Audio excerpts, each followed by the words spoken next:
Hey everyone, welcome back to Film Audit. It's been a long time, but we have reached episode 10. Woo! Let's go, baby! Finally. So sorry for the long hiatus. It's been a crazy ride. Semester ended. I got married. We all had summer break, and I'm in person now. I just realized that. I'm so used to like sitting in my basement, just listening to your guys' voices and pretending I'm there. But now I like actually get to be here. So welcome back, Jared. Yeah, I've been here for a few months. Welcome back to the podcast. Jared was gone like forever, and now he's back, and we're already like more than halfway through the next semester. Yeah, we are almost done with it's been pretty busy. It's been a while. But it's been good. Yeah. It's been great. Yeah. We're just happy that we can finally do this again. What's new with everyone?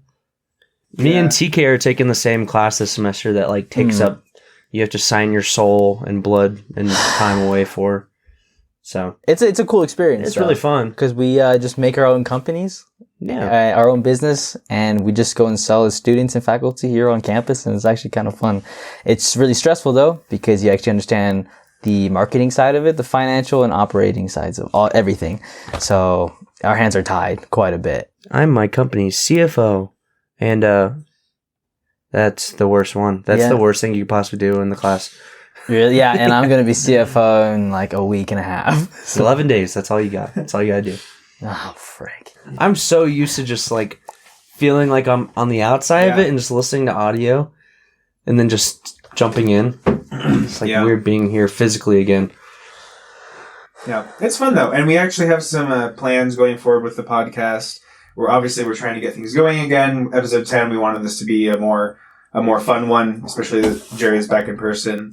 And then I'm actually taking a project management class this semester, and so I'm taking advantage of that to kind of do some stuff to revamp things. We're working with some of our friends to work on a new logo. We're going to do some more social media marketing activities.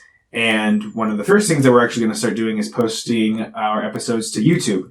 So you might be listening to this episode on YouTube right now. And if not, then we should have those up pretty soon. So we're excited about that. Yeah, I think even though it's been a while, we can kind of think of this as like season 2 of Film Audit, like a dress change. Things are going to look different. Logos, layout, what we want to talk about, guests. Kind of switch up the content. Get a soundboard on here. Because of course we have one. this is mainly been for us, but I think going forward, every decision we make will just find ways to better the podcast for listeners. So keep that in mind going forward. Yeah, because obviously we have a lot of fun doing this, but we're also putting it out in the world, so we want more people to find this entertaining than just ourselves, especially since it's kind of hard to listen to yourself talk. So this really is for other people as well. So we encourage feedback. We encourage participation. If you guys want to interact with us, we'd love to interact with you guys. So anything's welcome. Yeah, I thought it was fun having Aaron on the show. Yeah, really so my favorite episode so far. Yeah, I think we should get some more guests on here, and we already have one friend that wants to do it. We still need to hang out with him.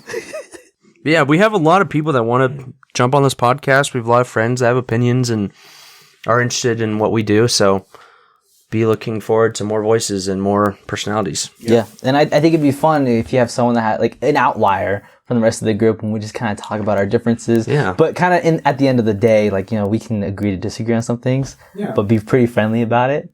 It'd be fun. Yeah. I think it'd be really fun to have the guy from the film festival. Yeah, Gary. Yeah, Gary. Gary'd be a cool Gary, if one. you're listening to this, we want you on. So Gary, I think it'd join be us. really fun if like we found somebody who like didn't even like movies in general and just like has like the hottest takes ever. And we just argue the This entire could be a time. rough podcast. Let's get Spencer. well, the fun thing is when we have guests on, we let them pick the movies, so they can pick something as divisive as they want. That's true. Like if they're one of the few people that likes, I don't know, Batman v Superman or something, they can suggest we watch that. It's true. Wait, I know someone that likes that movie. I'm trying to remember who it is, but it'd be interesting to have a conversation with them. I like how you have to say, We'll find him. I think I know someone that likes that movie. I'll try to find him. How often does that come into conversation? Oh, that's my favorite movie. It's like, I mean, it's actually their family, it's probably going to come up, but And then another thing that we've been kind of been talking about, the four of us, is just we also want to get the audience to know us better. Because, if you don't know us in person, it can kind of just sound like four college-age guys yabbering on. So one of the things that we talked about to kind of let you guys in on us personally and the kinds of films we like, we talked about wanting to kind of share our top 10 lists. Because I think you can kind of get to know a person and how they view film through what films they consider to be the greatest, or at least the greatest to them personally. Yeah, I think it says a lot about your personality. Is there someone who wants to go first? Sure, I could go first. So, basically my top 10, I think, works a little differently than the rest of the guys, because my top 10 is based off of, how much I enjoy a film. And my ratings for them are kind of all over the place, because I rate them on how effective I believe they are as a film. And so these movies I just personally enjoy, but I know are not perfect or have flaws, but it is just based off of how much I enjoy them. A lot of my comfort movies are on here too. And just starting at number 10 is the original Superman movie. I really like that movie a lot. Then going on to 9 is Dune. Dune is a great movie. I assume you mean the newest one. Oh yeah, the newest one. I haven't seen the original. Okay. Which one's your comfort movie? No, I really like Dune. Every time I watch it, I just kind of I don't know, get into those sci-fi vibes, the mood for it. And then number 8 is La La Land. I've only actually watched this movie once, but the feelings I associate with it are just so positive, and I really enjoyed watching that. And then number 7 is Blade Runner. Blade Runner was a great movie. I think it's the peak of the cyberpunk genre. And everybody says that it's more enjoyable than, Blade Runner 2049 is the movie I'm referring to. I believe the sequel is better than the original. Just want to make that clarification. And then number 6 is Everything Everywhere All at Once. It's such a fun, wacky movie, but it's so artsy and gutsy at the same time. And it's just hard not to enjoy it or to appreciate it as a work of art. And then number 5 is the beginning of a trend, is Spider-Man No Way Home. That one was really good. It's not super up there on my list, halfway there, because I know it's a movie with a bunch of flaws, but it's just the nostalgia for me that just gets me. And number 4 is Princess Mononoke. That's my favorite Studio Ghibli movie, and it is great. I love that one. Number 3 is Baby Driver. That one is so much fun and so action-packed, and I just love Edgar Wright's directional style, and he's just great in that. Number 2 is Spider-Man, the original one from 2002. And number 1 is Spider-Man Into the Spider-Verse, which I think is just peak animation. And I'm really excited for the second one, but I've heard people saying that it's not testing very well, which is concerning. So I hope it takes its time and perfects it and really takes the time that it needs. It's funny. I feel like I've talked to people in my life, classmates and stuff, and when I tell them that I think Spider-Man... No, wait. What is it called? Oh my gosh. Into the Spider-Verse. Okay. Spider-Man Into the Spider-Verse. When I tell them that's my favorite Spider-Man movie, they're like, what? Really? I feel like the majority of people don't realize how good that movie actually is, and it's warranted a place above the nostalgia of, the Tobey Maguire movies, because those 2 of the 3 are still great, but I think people are like, oh, well, it's just not the same. But I think once you kind of bring down your defenses and let it be what it is, and not worry so much about but it's not Toby and it's not what I grew up on, you can let yourself be yeah, that's the best one. I feel like that's a really lame excuse too, because Into the Spider-Verse also pays homage to all the Spider-Man that have come before it. Yeah. Right. And a lot to Toby. Yeah, there's a lot of nostalgia in it. Yeah, and it's just a great Spider-Man movie, and I've heard somebody say that it's just a love letter to the character, and I think that's very accurate. Right. And I think one thing too, just to add on to what Jared was saying, was granted the Toby movies were great, but I feel like you can only go so far without it like beating into it, you know, or beating on it towards just too much of the same thing over and over again. Mm-hmm. So I think it was a fresh take with Into the Spider-Verse, and I respected that a lot. It's like the thousands of Batman reboots that we've been getting. Or Superman. Yeah. But like, I think it was the right approach to make Miles the main character. Right. Because we haven't seen his story in movies at all. And it was I think it was just the perfect choice. And I love that movie. And I'll keep loving it. You can just tell by looking at my list that I'm a big fan of superhero movies. I think it was like 5 out of the 10 that were superhero We're movies. exclusively Superman, or I guess you're Superman. But We're exclusively Superman. Superman 1, Superman 2, Superman 3. No. It's The Quest for Peace. It's number 10. It's Superman. Number 9. It's Superman. Number 8. It's Superman.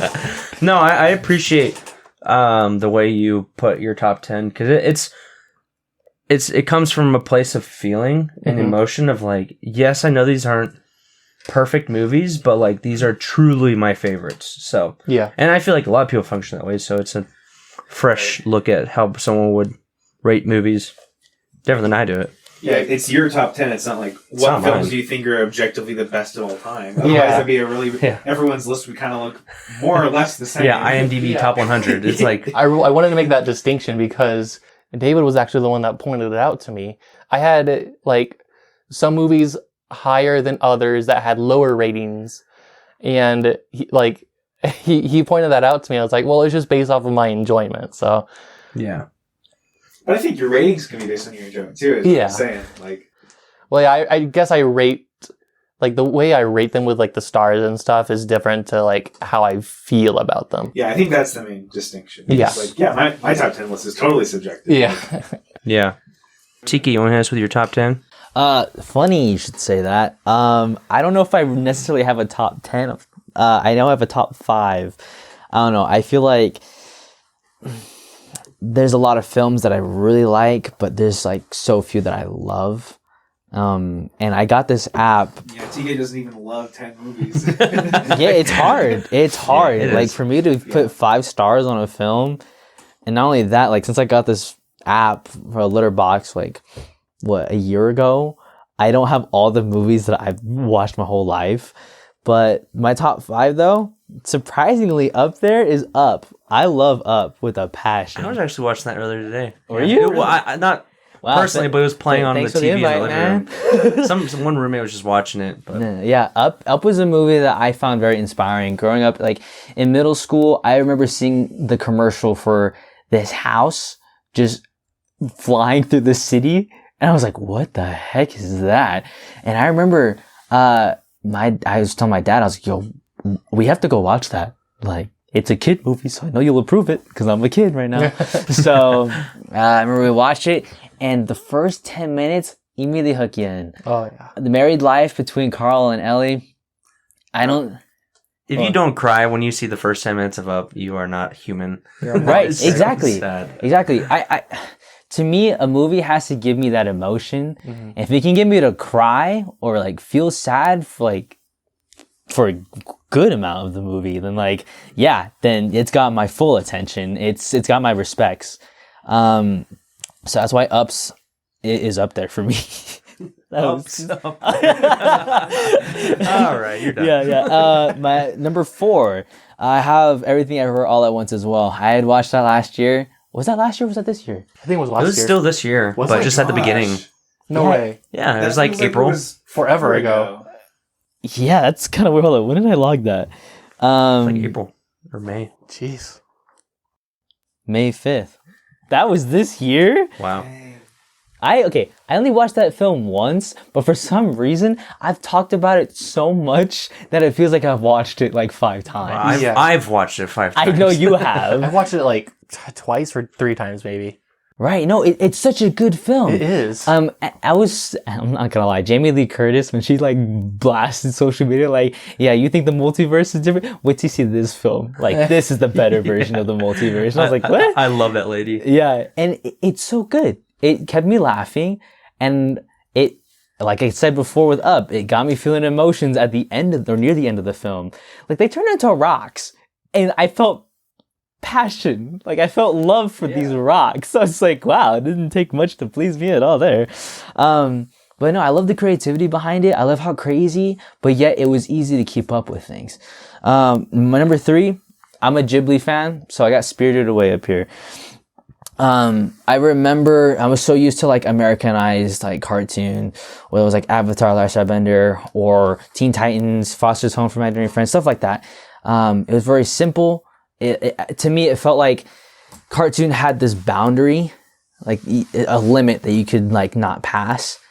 And that was it. That's how animation should be. That's how stories should be. But then you see Ghibli films, you see anything Japan-wise anime, you see like they break that barrier and they expand it a little further. I'm like, this is dope, right? I was more used to Dragon Ball Z, stuff like that. You know, it's a bit chaotic. You're fighting in space. But then you have Ghibli, where it's like a completely different realm. A Spirited Away, they take you into a spiritual realm. And I love that. I love how they use Japanese folklore and all that. And you learn more about the myths and the legends, and it's so entertaining. They can take a serious topic and make it look fun. They can also make it to where it's easy to follow, and I don't know, it was a journey every time I watch it, and I love it. Yeah, there seems to be like this rule, I guess, among society where a lot of people, at least in America, believe that cartoons are childish and for children, and you know, if you're an adult that watches cartoons and you're kind of a loser. But the Studio Ghibli really does break that barrier, like you said, and it tackles a lot more mature themes, and it's not just for kids, it's for like adults too. And I think all love Studio Ghibli here, and I hope that maybe you know, American studios can recognize that and maybe start making more stuff that's aimed more towards adults as well. Right. I don't think it's a dying art. It's just one that's losing its recognition, you know, and if it could come back, I would love it. So that's my third movie on my top 5. Second, I also have La La Land here. I don't know. It's the best way I can put it. Great story. Okay. Cause I feel like some of us also have La La Land in their top 10 here. So I don't want to just beat this one down to death before we can get to the other 2. But one thing that I can take away from this is I don't really listen to classical music, or let alone like scores or movie soundtracks. But I remember after watching this film, I would go to seminary in the morning. And for those who don't know what that is, it's just like the best I could put it, scripture study. But I remember listening to the La La Land soundtrack, and I would just remember each specific point of the film, whatever like the song was playing. I remember exactly what's happening in the film, and I don't know, it just got me those feelings that I felt when I was actually watching it, you know. So I felt like I was living it again. But number 1, everyone knows here, is my favorite is Ghibli film, Grave of the Fireflies. Most depressing movie, I swear. Makes me cry every time. But I don't know. It's just something that's so simplistic, you know, like I was saying with animation, like there's that boundary, that can be broken. This one kind of just kept it in with like the, I don't know, being real. Cause it is based on a true, or inspired by a true story, which is what makes it even, which hurts even more. But I don't know. I don't know. The sound. Made me blubber. Yeah. I watched it recently with some roommates on campus. They were doing a foreign film night in one of the buildings. So it was like a room packed with students and me and my roommates, and like I told them beforehand, because I've already seen the movie and I love it as well. And I was like, guys, just don't look at me during the movie. Like, I didn't want to go because I didn't want to cry in front of like 100 people. But I was like, the lights will be off. It'll be okay. But man, it was hard. That is a hard, beautiful watch. I know I asked you about this before. Well, so like I didn't go to that because David had mentioned something before, because we were talking about it a while ago. But we felt that some people wouldn't take the film too seriously, so they might be talking, so they wouldn't respect the film as it should be. But I think you mentioned that like everyone was pretty quiet and respectful. For it. That's a problem. Like in situations like that, people tend to do like the Marvel effect of just like not take movies seriously and try to find a moment to like laugh and say something. So I was afraid of that because I love that movie, like protect it at all costs, pretty much, like the experience of it. But I think it was a testament to the movie that even though we were in that environment, everyone there was very respectful of the movie and like crying. And the only times people laughed were like when there was like something really cute, like oh, like Right. really receptive of everything happening and reactive in a good way of like just realizing tone pretty quick.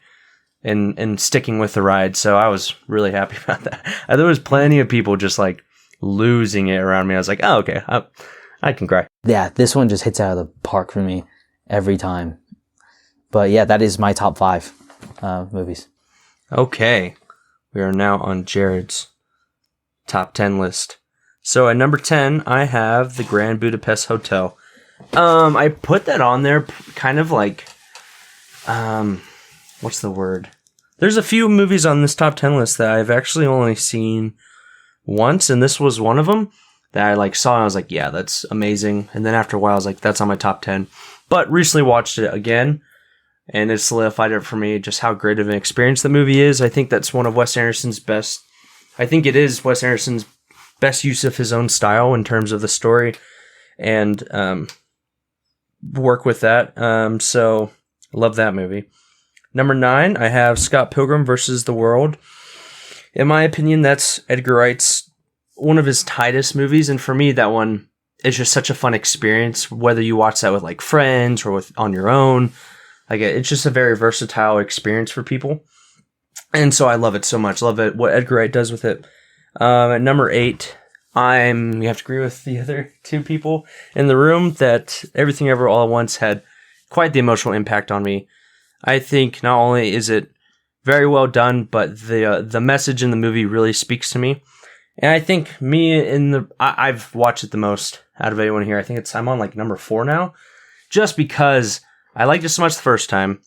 I wanted to watch it again, but with like, I wanted to share the movie with other people. So I wanted everyone else to have that experience. So I watched it in theaters with my sister.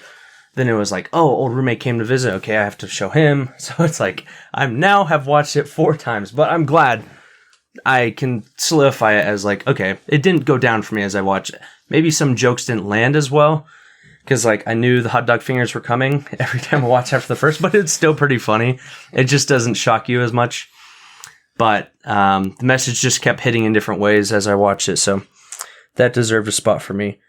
At number 7, this is one of my movies I've watched once, The Godfather. I want to get back to that. I need to see that again. Mm-hmm. I know it's heralded as like one of the best movies of all time, and like, is that true or is it not? Is that just like opinion? Is that just what we've said and agreed on and made enough references to believe it? But I was glad I watched and can say to people like, no, you should definitely, it is worth the hype. Completely, perfectly rated, not overrated. Like, you need to see this movie. I love it. Let's see. At number 6, I have The Prestige. I think this one really flies under the radar. Everyone knows Christopher Nolan's name. Of course, right now, especially because he just does so many big movies that are just huge spectacles that everyone goes to see. But I think this one deserves people's attention. This is before Nolan got... It was still a big movie with big names and a big budget, but there's a difference between this movie and something like Tenet that's recently come out, or Dunkirk. It's a little bit on the smaller scale in terms of story. I love this movie. Saw it as a kid, watched it with roommates, a second watch, and like, it's amazing. So, at number 5, also share this one with everyone else, La La Land. That movie hurt me the first time I watched it. I was like, I don't know if I like that. And I feel like I hear that a lot where people are like, they either love this movie or truly do hate it because they saw the ending and it made them mad. But I think if you kind of just run through the full process of emotions with that and watch the movie again, it's a very loving message and something that everyone should watch.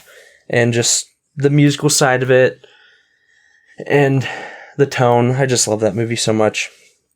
I also love Ryan Gosling. We'll see him later in this list. Number 4, we got Lord of the Rings. I actually was just watching Rings of Power right before I got here. Just remind me how much I love the world of Lord of the Rings. I think that's what does it for me. And I have a hard time deciding which of the three I like the most. When I first watched it, it was Fellowship of the Ring. It's like, okay. Or when I rewatched them with roommates, it was Fellowship of the Ring. Then Two Towers, I was like, not as much as Fellowship. But then I watched Return of the King. And I think it's just the culmination of all three and just satisfies me in a different way. So I have that one at 4. I think that's my favorite one out of the 3 movies. At number 3, we have The Social Network. This used to be my favorite movie for a while, at least on my list. But I don't think about it enough. You know, it's definitely not number 1, but I still think it's like a near perfect movie in terms of showing Mark Zuckerberg and Facebook and its like rise to where it is now, kind of. It's just a really good angle at how we are as humans, which David Fincher does great. So everyone should go watch that. At number 2, I have Blade Runner 2049 as well. That is also a one-time watch for me, but I love it so much. I definitely need to come back to it at some point. But is, I guess if I look at my list, my favorite sci-fi movie of all time. I guess that makes sense. But yeah, great experience. Even better than the first one, which is also amazing. And then at number 1, I have Whiplash. That movie for me does a lot in terms of like how it makes me feel. And also I think it helps that I can relate to like the music side of it. Being a performer, that kind of story resonated with me. I think that's why that sits so high for me in terms of my favorite movies. And it's just such a tight movie. It's quick. It's message. It's editing. It's just, me and David have talked about it. It's just like, it has cut all the fat and made it just this tight experience. It's perfect. And I recently showed that to my roommates and they loved it as well. But it's just, it's fun to like, the ride of Whiplash is so awesome. J.K. Simmons and not Miles Teller. Is that his real name? Yeah, okay, yeah. Miles Teller. They are just outstanding in that movie. And props to Damien Chazelle for this being his very first movie he ever directed. That is very impressive. So quite the accomplishment. Yeah. Well, unfortunately, Jared and I have 6 of our top 10 in common. A little bit different orders. I'll try not to repeat too much of what he said. But my number 10 is Zodiac by David Fincher. This is my favorite Fincher. It wasn't for a while, but it was a movie that I just kept getting drawn back to time and again. And like every time it would be Halloween, I'd want to show someone the movie. And somehow it ended up being one of the movies that I've watched the most since becoming an adult. I've seen it like 4 times now. Wow. And it's like, I didn't really plan on that. Anyway, it's just kind of snuck up, but I think that movie is just so wonderful in its tone and atmosphere. It's kind of long, but the pacing is really good because it keeps the mystery up the whole time. Mm-hmm. Just when you feel like things are winding down, it picks up again for like this sprint of, oh, maybe you're going to catch him. And even if you know how the story of the Zodiac Killer ends, it still makes for this incredible experience where you're just on the edge of your seat and just desperately wanting them to figure things out. And so I was not expecting it when I first watched it, but it's made it onto the top 10. Number 9 would be John Carpenter's The Thing. I think this is it's got to be one of the best horror movies ever. I'm not a huge fan of horror, but I think The Thing is so simple in its premise and perfect in its execution. It captures the paranoia of its character so well. It's also a movie that's really good at getting into the story, and then as soon as things wind down, it gets out. The ending is ambiguous. You're not really sure if the people were able to defeat the Thing in the end, and it's got just an incredible score by John Carpenter. Though I think he worked with Ennio Morricone also. That most of the music was cut for that. But anyway, so that's my number 9. Number 8 is The Prestige. So that's the first commonality I have with Jerry. I also think that this is Christopher Nolan's best film. When I was first getting into film around like senior year of high school, Christopher Nolan was like my gateway into actually watching movies to appreciate like the artistry and the storytelling and not just going to the movies and having fun. And so I watched all of Christopher Nolan's movies. I loved all of them, but The Prestige has stuck with me the most, I think, because, like Jared said, it's one of his smaller stakes movies. It's not as, end of the world as Tenet. He doesn't have as crazy a premise as Inception. And I love Inception, and I love Memento, and I love most of his other movies. But I think The Prestige is able to work so well because it plays to all of Christopher Nolan's strengths, as well as his brother, who's the screenwriter. And it's got some of the best characterization in all of the Nolan films. It's got one of the best twists in any movie that I've ever seen. I'm usually not really someone who cares that much about spoilers, to be honest, because I feel like if a movie is good enough, I should be able to know what happens in the story and still be entertained by it. But I hold that The Prestige is one of the few movies where you should not know anything about the twist before you watch it, because the way that it handles it is just so brilliant, and the way that it takes you along for the ride, and how everything's just basically right under your nose. And it's the kind of movie where once you know the twist, you can go back and rewatch it several times, and each time you pick up on something new about, I know what that is now. I'm trying to be vague because I don't want to spoil it in case anyone listening hasn't seen it, but it's phenomenal, and I think it's Nolan's best work for me. Number 7 is actually another horror movie, even though I say I don't like horror movies. This would be Ridley Scott's Alien.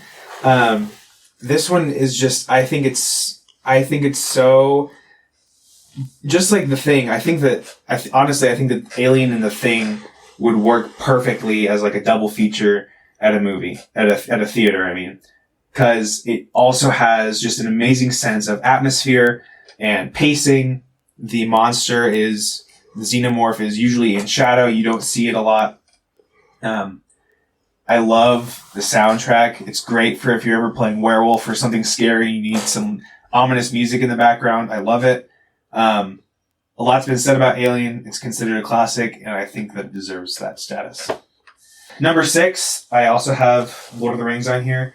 I kind of view it as one movie. It's really hard to just parse out one versus the other two, because it really is one complete cohesive story.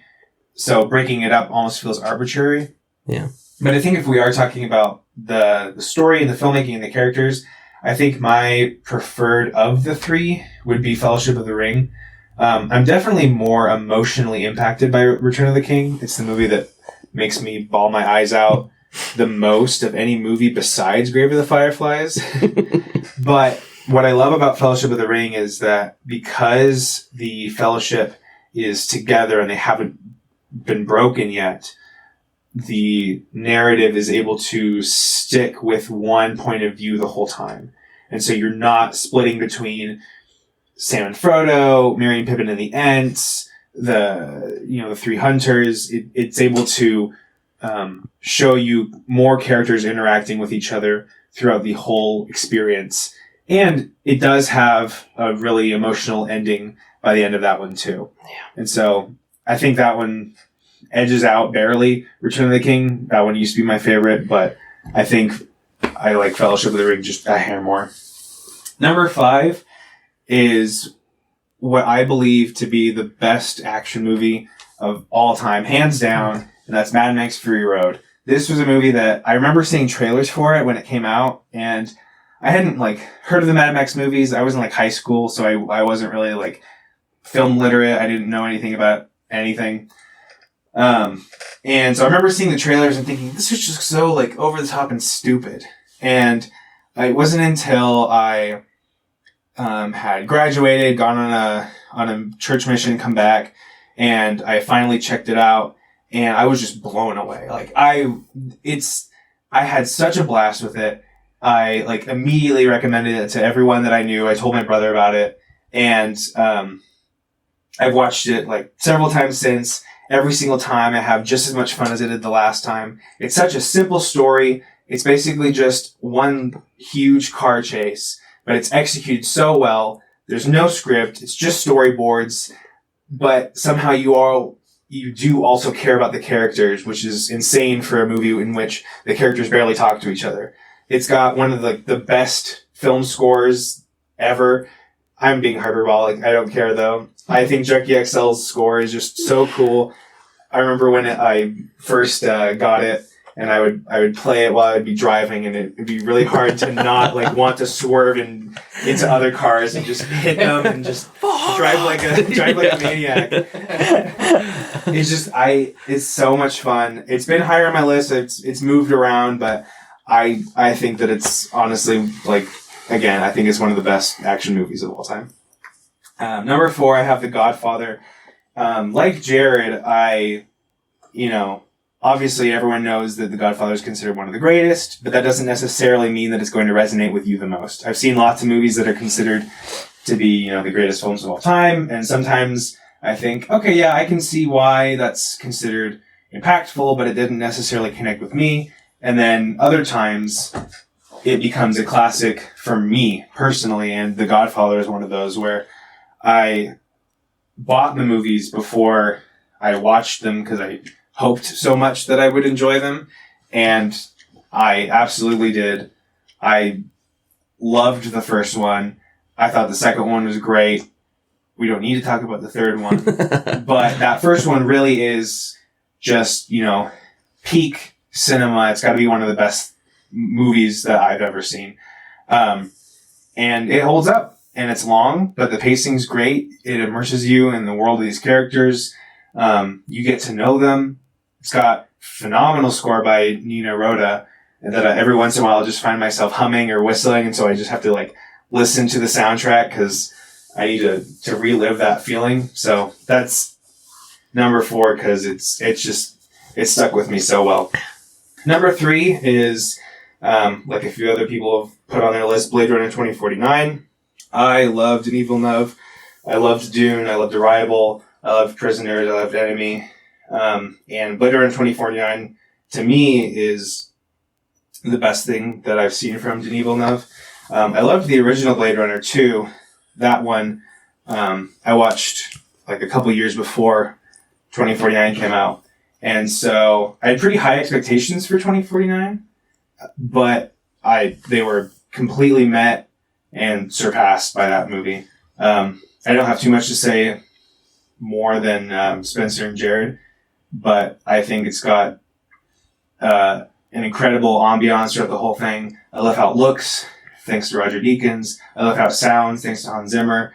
I love the storyline, and I love how for once the story is about a nobody. And you can connect with his character on such a fundamental level because you can see yourself in his plight and understand that you can still make a difference even if you're not quote unquote special. Number 2 is Whiplash.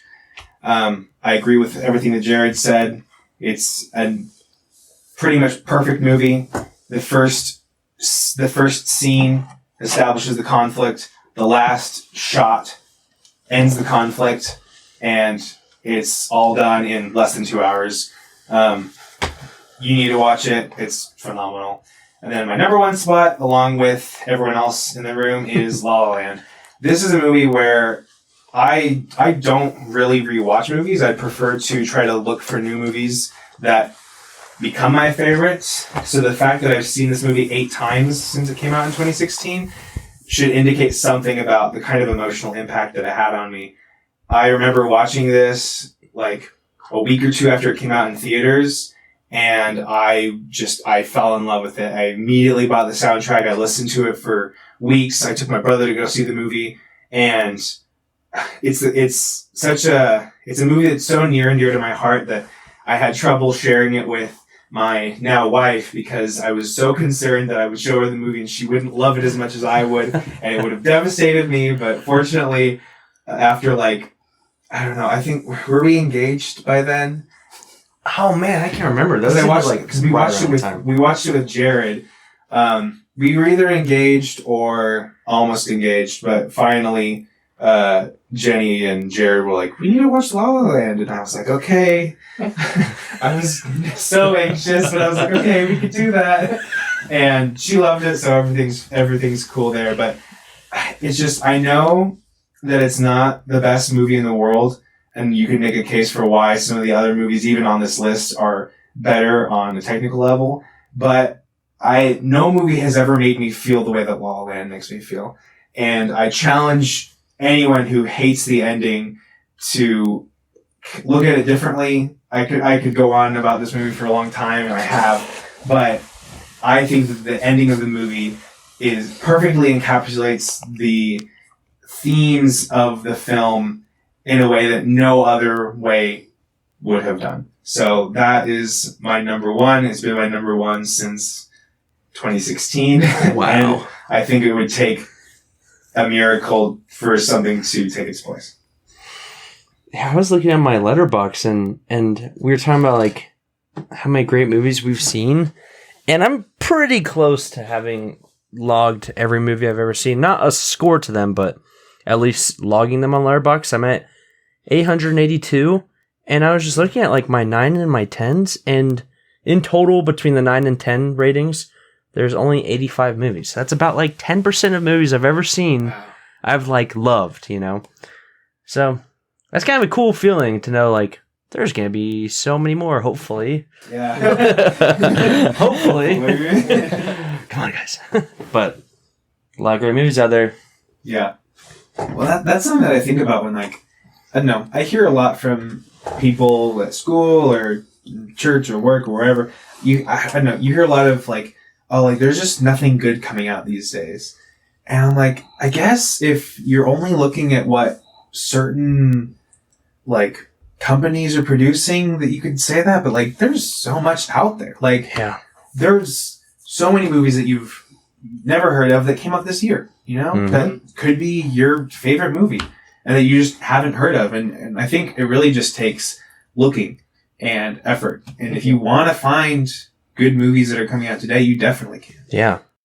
I think it's easy when you are just showing up to your local theater and being like, what? None of these are good, because, you know, the movie business is a business, and they're putting things in theaters that, you know, they think are going to get a lot of people to watch. So that doesn't necessarily mean it might be the best thing, like Shazam Black Adam. There you go. Or, you know, the 4th Jumanji, or like the 15th Jurassic World. Yeah. But you just got to look. You got to look farther than that and figure out what you like and give things a chance. I have so many things I'm going to, like, not even that haven't come out, but movies I know I need to get to, and they'll probably be 9s or 10s for me. Yeah. There's just a vast history that we can look at. I feel like also, if you really want to be a fair judge, I think you have to step out of your comfort zone as well.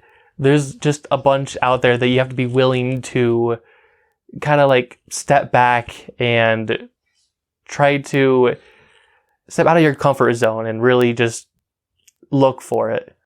I would say another thing to take into consideration is if you really want to dissect the film, you have to really truly be engulfed in it. So you have to put yourself in a setting where you can't have any distractions, and you can't be around distracting people as well. So I really like whenever we watch films together as a group, because I know that these guys will not only respect the film, but they'll also like set a bar for me, because I know for a fact that I will probably try and say something, but I'm like, wait, no, hold up.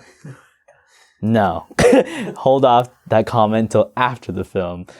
And then, like, you know, they might have the same thought as I do, and we'll just laugh about it at the end. But it's cool to have everyone in the same tunnel of watching that film and having the same experience. You know, because it's one thing to watch like a funny movie by yourself, but when you watch it as a group, that's something else. Mm-hmm. So like, you can imagine watching like you're trying to like dissect the film truly with a group and talk about it at the end. That's also something else too.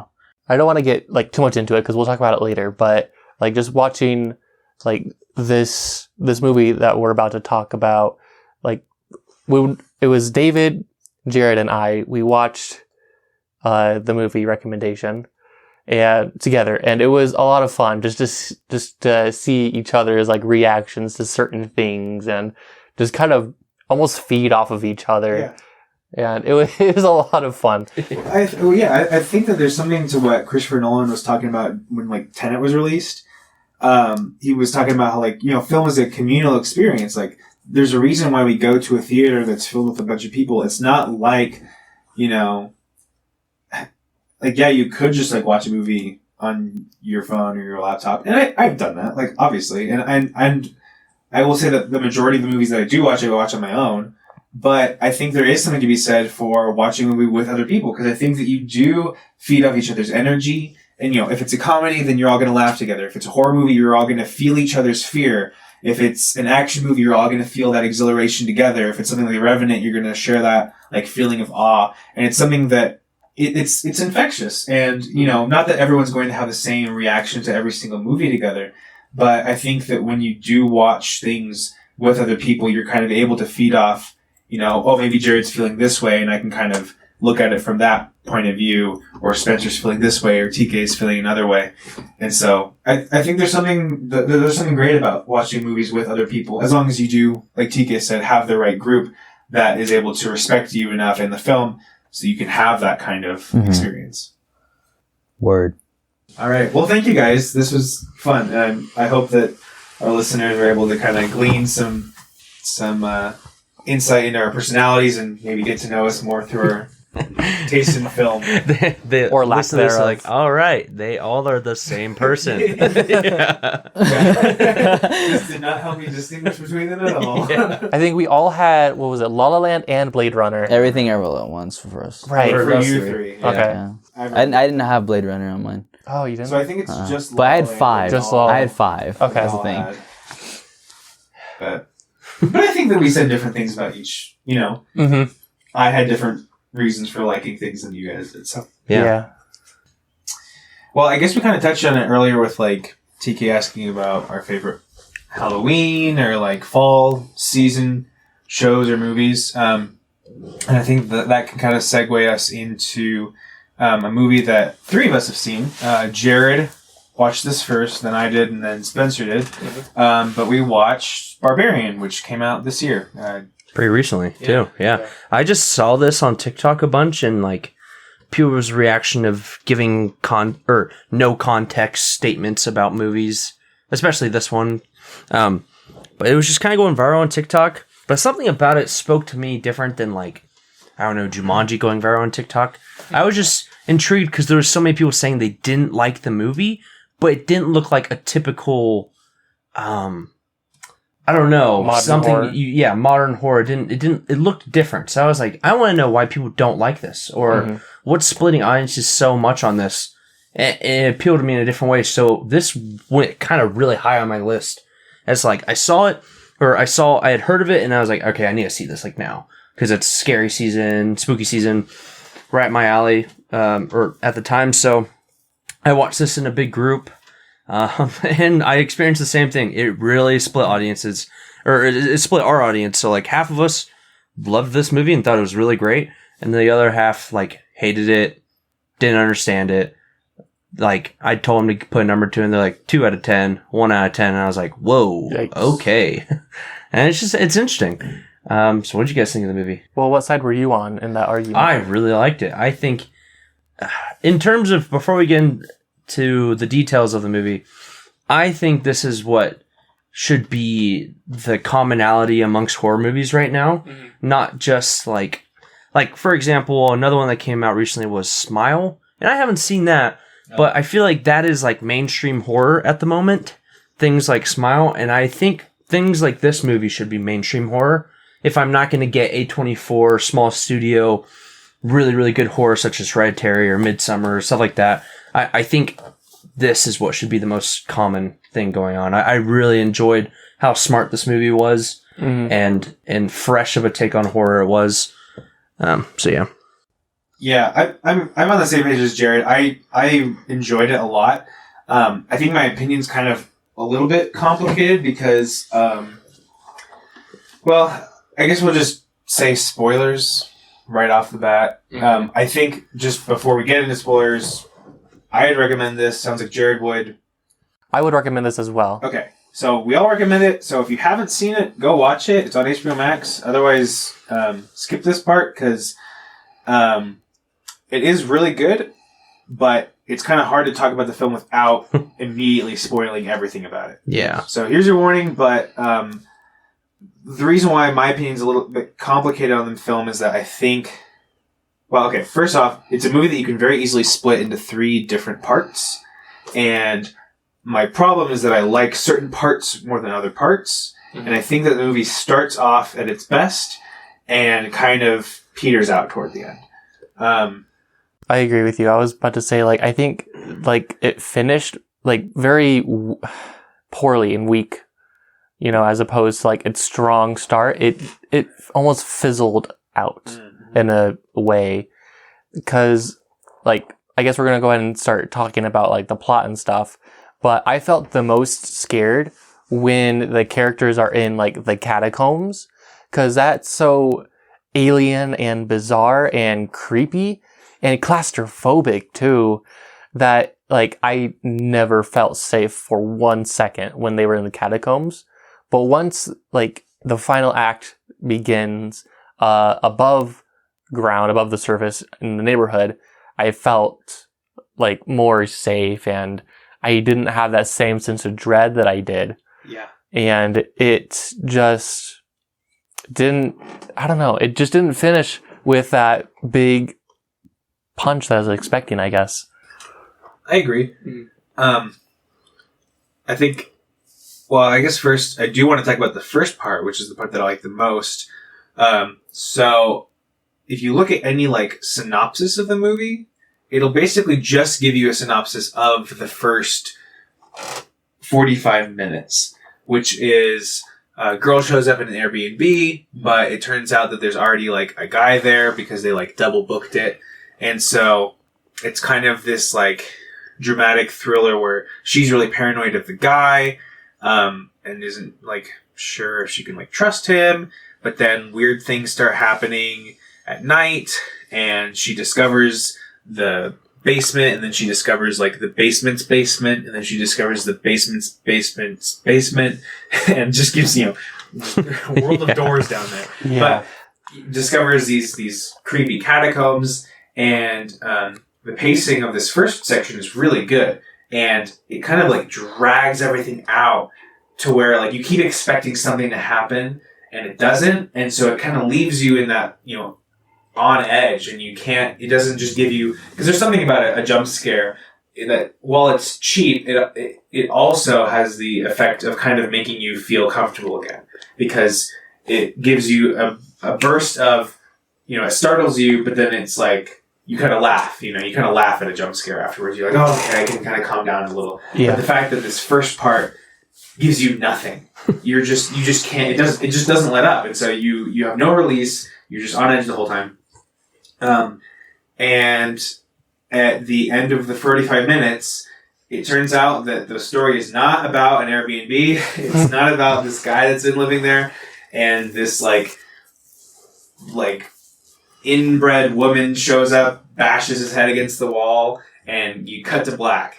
And when this happened, I had kind of lost track of, like, how much time had passed. And I was like, there's no way the movie's over. But it kind of felt like it was, like, ending. Yeah. Like, what's going on? And then we open on Justin Long in a car, and, like, it suddenly becomes, like, a different movie. That's what I felt, yeah. But I was totally on board I was like, this is wild. Like, yeah. I did not see this come in, and I'm just, like, I'm on board for whatever this is doing. And for the second, like, 20 minutes, I was also mostly on board. It kind of changes tone a little bit. With Justin Long, it's a little bit more comedic. There's this, like, hilarious smash cut where he discovers the creepy catacombs, and then you see him Googling if you could add basement square footage to your, like, listing when you're trying to sell a home. And so the tone changes, but you're still on board because it's like, okay, now the audience knows what's down there. Justin Long doesn't. When's it all going to come to a head? And it doesn't really lose most of the momentum that the first 45 minutes sets up. And so it quickly does become creepy again. And then it's the last 35 minutes where Justin Long meets up with the girl. A bunch of shenanigans happen underground, and then they come up ground. And that's where I think that the movie kind of loses me. It becomes a little goofier, and it's just not as effective as the first two. I agree. I totally agree.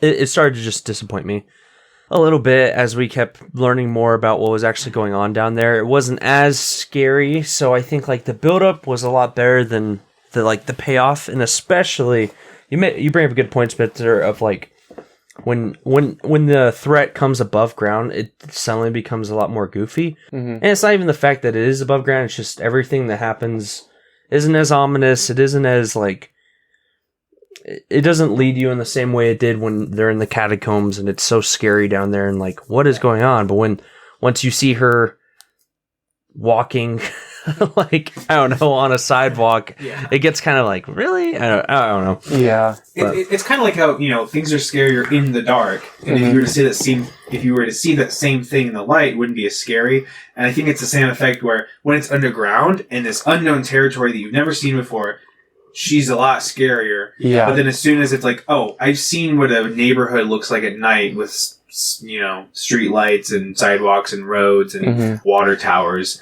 suddenly that atmosphere is not as creepy. And so even if you take the threat and put it there, it doesn't make it scarier.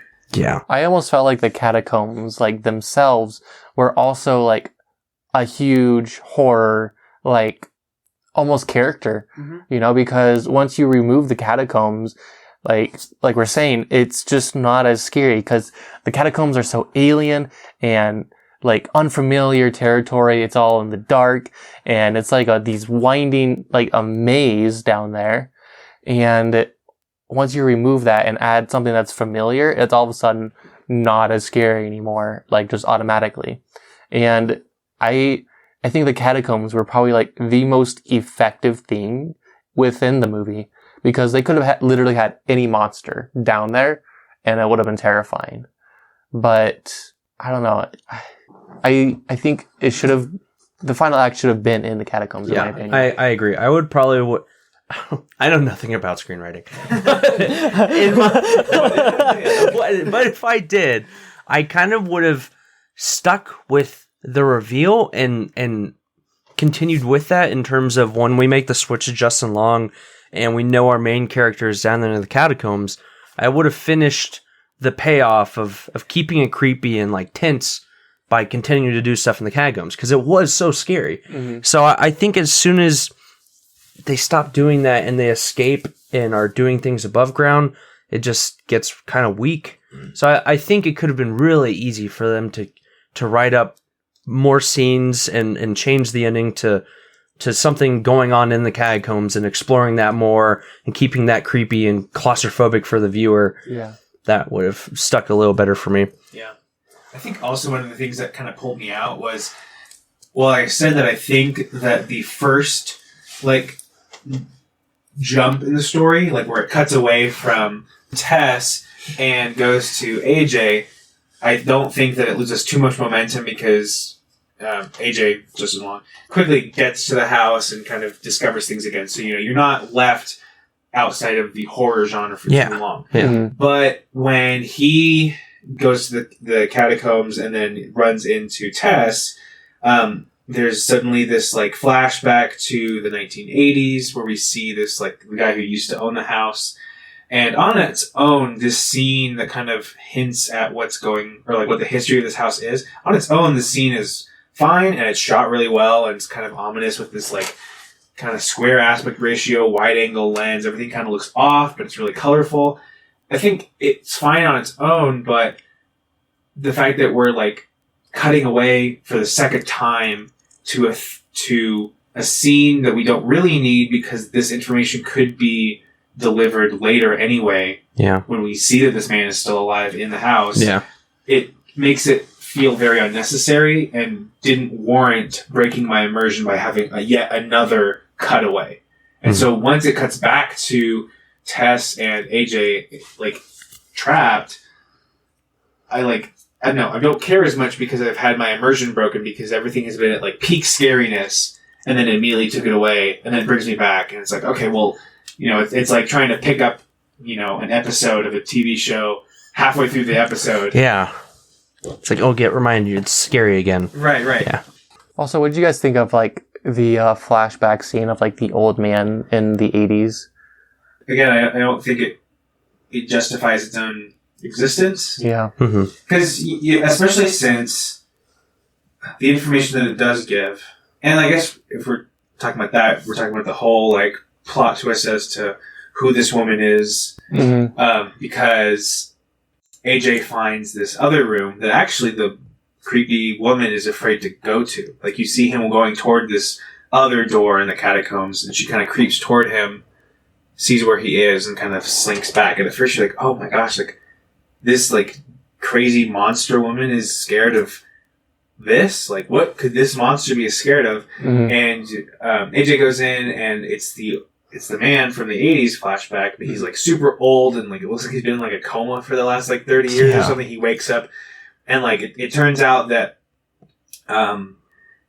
like, this guy for the past, like, several decades has been, like, kidnapping women and, like, doing stuff to them down in the catacombs, and basically that this monster lady is, like, the inbreed of an inbreed of an inbreed, like, generations, like, long, that she's, like, super inbred, though that doesn't really explain, like, her super strength and stuff. Anyway, so, like, you know, he's this, like, and, you know, he's a monster, and, you know, he's the barbarian or something. I don't really know what the movie's trying to do with that. But he just kind of, like, he pulls out a gun and he kills himself, so he's not an immediate threat at any point. And so all it really does is make you think, like, oh, so, like, I guess this monster lady is, like, a victim of, like, abuse. So, like, she's not quite as scary as she was, because now it's like, oh, you kind of feel bad for her. Yeah.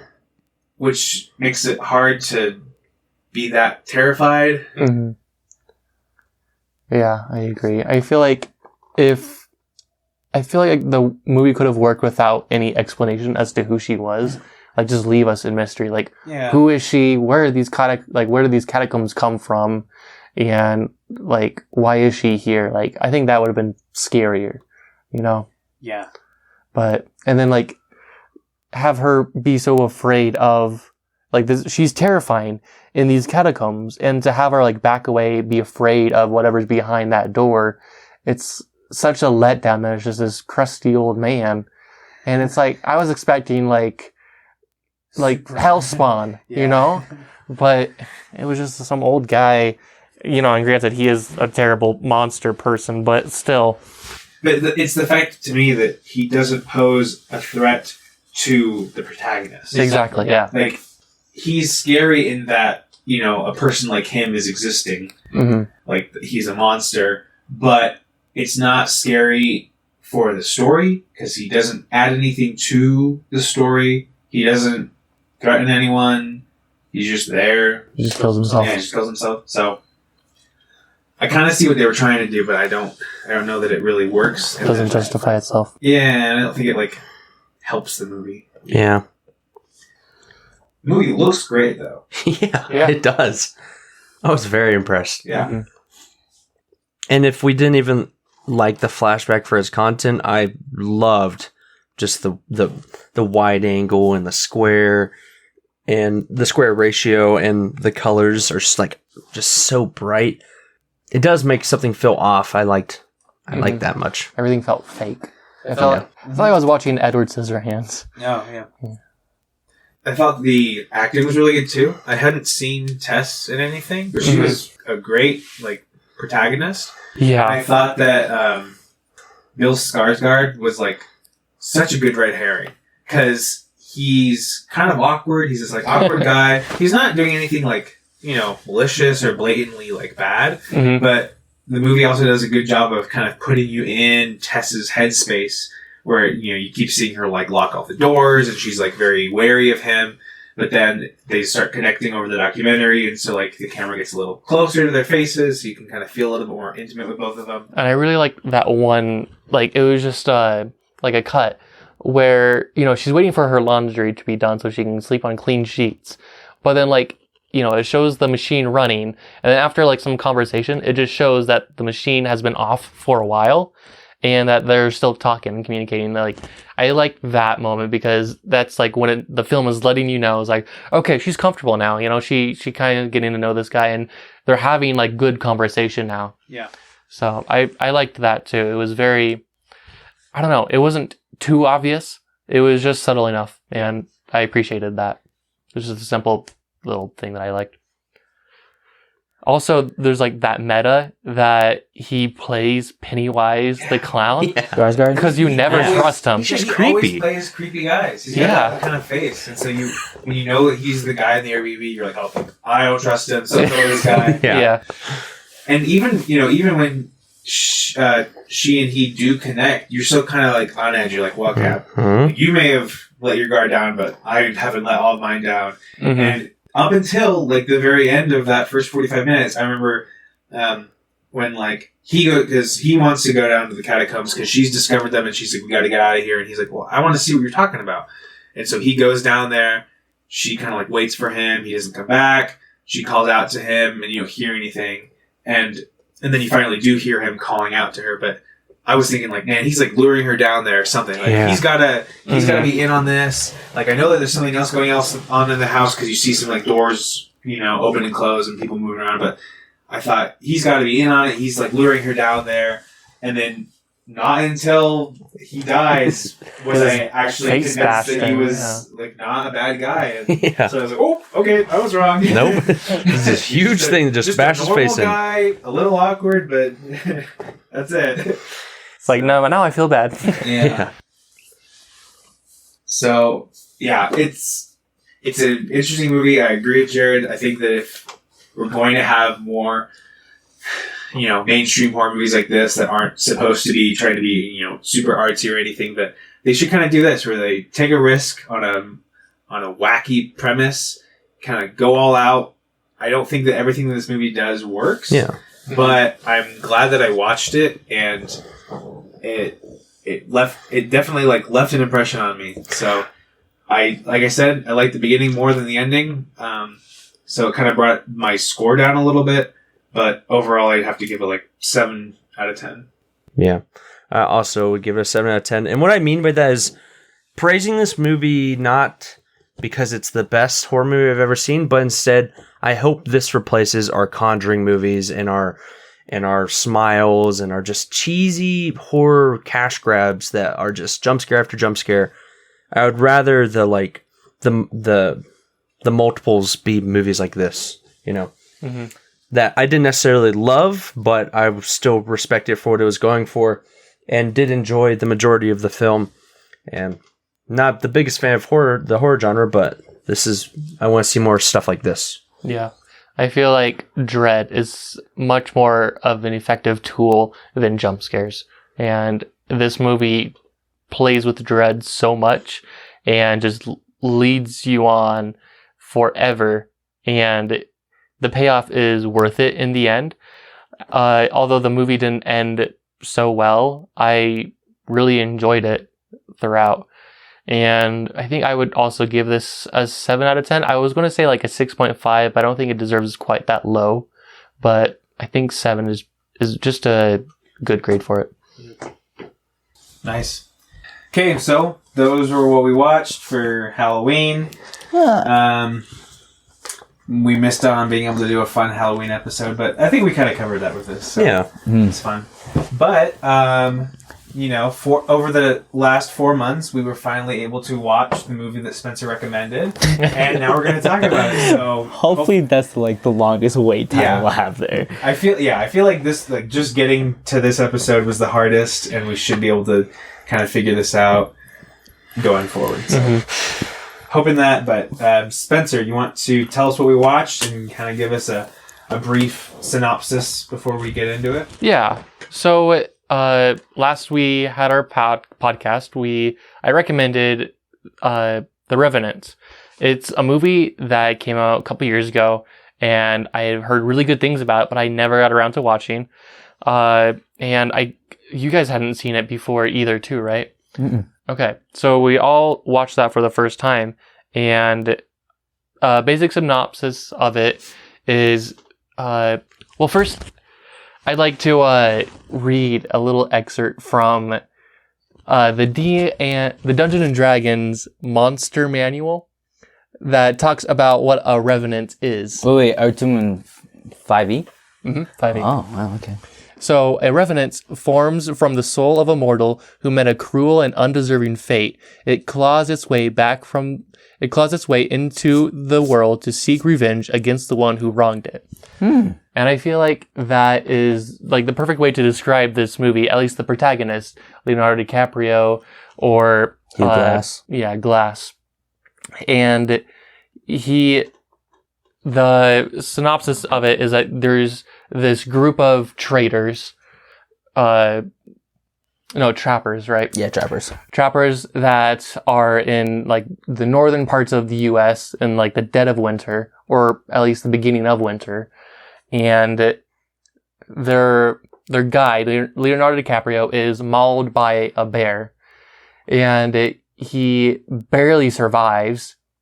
And he is like bandaged, and he can barely speak, he can barely drink food, and he has to be carried by his men until they meet like treacherous land, and they can't carry him any further, and so they basically leave him with Tom Hardy and I forget eyebrows. Will Poulter. Oh, I love how you said that, because that's what my roommate said last night when I watched it. They called them eyebrows. Yeah. Mm-hmm. And they leave him with them.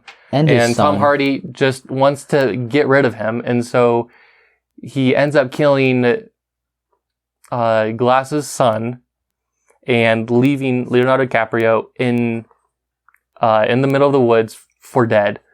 Basically burying him too. And through sheer rage and fury, he claws back from his grave, finds a way to traverse the wilderness as far as he can, without any help for like a good part of the way. And he drifts down a river, and he finds some help from a Native American ally, who helps him heal a lot faster than he would have by himself. And he's able to eventually get back to the fort where he's from and hunt down Tom Hardy, Fitzgerald, and take his revenge. Mm-hmm. And overall, I really, really, really liked this movie. It was great. I considered putting it on my top 10 when I was like rearranging. Oh, interesting. Wow. I honestly might as well. I really like this film a lot. Whenever I watch a film and if I'm really invested in it, I forget about what's going on around me. So Leonardo DiCaprio does that almost every time in most films that he does. This one, I don't know, didn't he like actually eat a real raw fish? Probably. I think that's what they said when they were making the film, because he really wanted that Oscar and he deserved it, and he got it for this film. And yeah, I wasn't expecting it. I knew it was going to be somewhat graphic, but I wasn't expecting to see how much. So I told my roommates we should watch it, and some of them weren't anticipating that, but they still stuck through. They powered through, you know? That's awesome. And I was like, all right, right on. But the amount of hate I got for Fitzgerald or Tom Hardy's character, I was like, this jerk, this dude's selfish.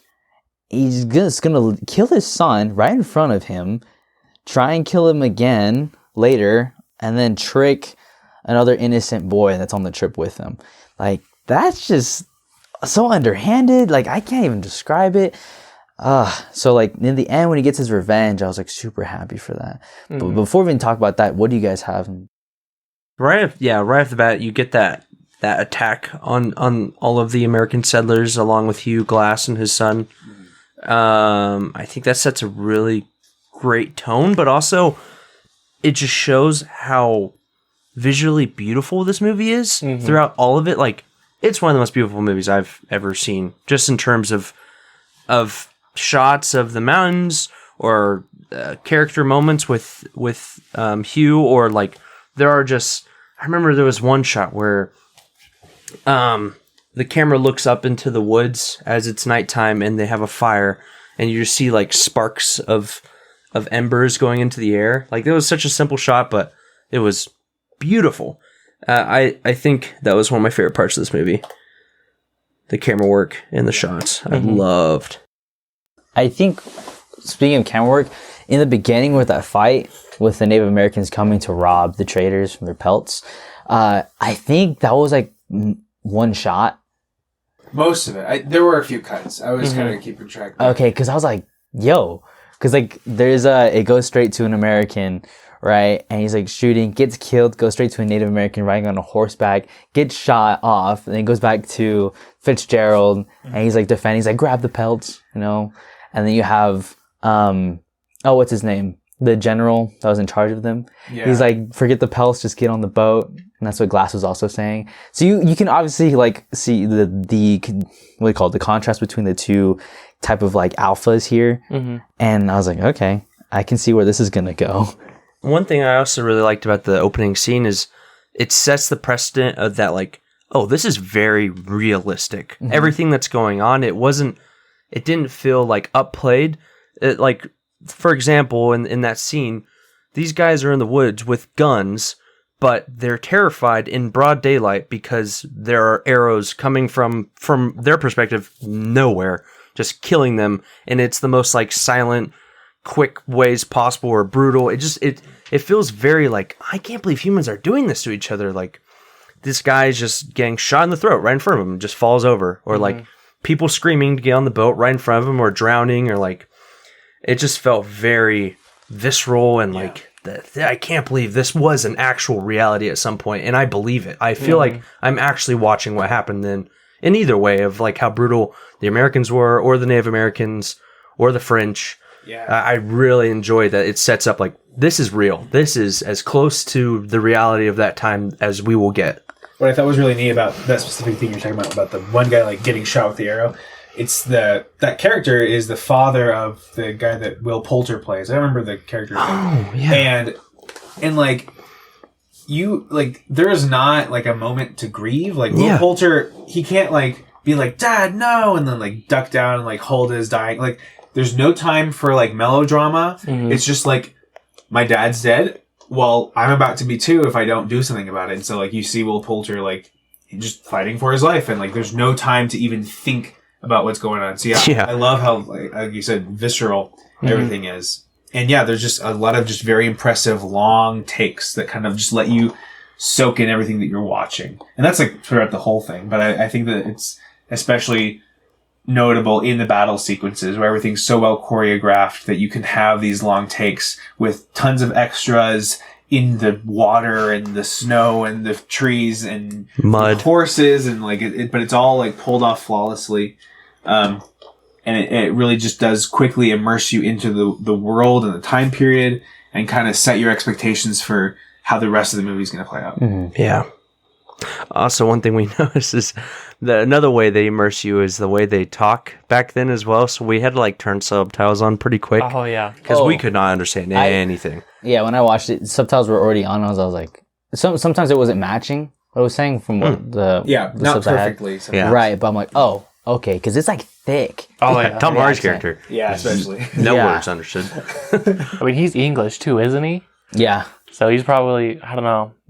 That's just, I don't know. It's such a layer of accents to like throw on. Yeah. Because like, he's not only doing like an American accent, he's doing like a very specific American accent from ages ago. Yeah.